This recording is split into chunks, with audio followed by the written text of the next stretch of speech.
Bonjour à tous, content de vous retrouver. Alors comme m'a demandé un ami, est-ce que tu passes sur les médias? Il faut qu'on te voit beaucoup sur les médias. Alors pour vous tenir au courant, ces derniers temps, on a enchaîné les enregistrements sur les médias. Donc il y a eu Zouk TV où on a reçu un superbe accueil. Je pense que l'interview s'est bien passée, mais ce sera à vous d'en juger.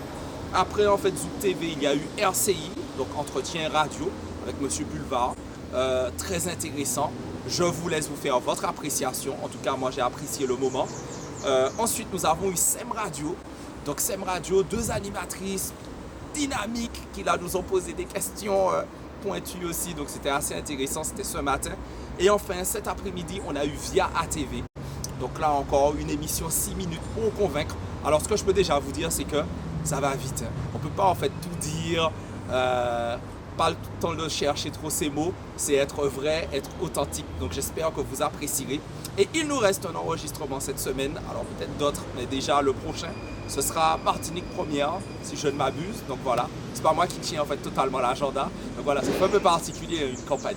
Donc voilà. Alors sinon pour vous dire, l'un des points qui est très important pour moi, c'est qu'une personne que j'ai rencontrée m'a dit, mais est-ce que vous pensez véritablement que là dans le sud, vous avez une chance de vous positionner parce qu'il y a déjà deux cas d'or. Il y a un duel entre Nilor et Marie-Jeanne. Donc un tout petit candidat, pas un petit candidat, il dit mais un tout petit candidat comme vous, est-ce que vraiment ça a un intérêt? Je dis écoutez, c'est à la population d'en juger.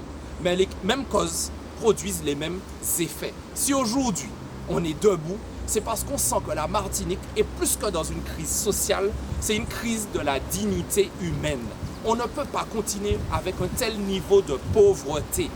D'accord? Les gens ont des problèmes pour se nourrir, des problèmes pour payer leurs factures, il y a un taux d'endettement.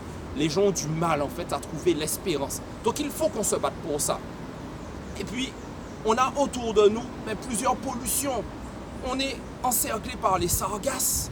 Donc la population dans le sud est gênée par ça. De notre côté, on a les déchets Acéron particulièrement avec à un moment donné les fumées, les odeurs, puis un problème qui n'est pas réglé. De notre côté, il y a cet empoisonnement du chlordécone qui concerne toute la Martinique. Et puis on a l'hôpital, les déserts médicaux, le mouillage sauvage. Enfin bref, les constats ont été faits. Mais ça fait plus de 10 ans que les gens n'ont pas vu de vrais changements. Donc c'est pour ça qu'on s'est mis debout. Et m'a dit, mais même si nous petits, on ressemble à notre île. Parce que notre île est petite, mais elle n'est pas inutile. Donc, en tant que petit candidat, on est là pour impacter. Donc, je compte sur vous. Je lance donc un appel à tous les abstentionnistes, tous ceux qui ne croient plus en la politique, dans les professionnels de la politique. Ça tombe bien, je ne suis pas un professionnel de la politique, je viens du peuple comme vous-même. Si vous ne pensez pas aller voter, vous hésitez, dites-vous, on nous bat ici en chance, nous qui travaillons ensemble. Alors, je compte sur vous et je vous dis à très bientôt pour la suite.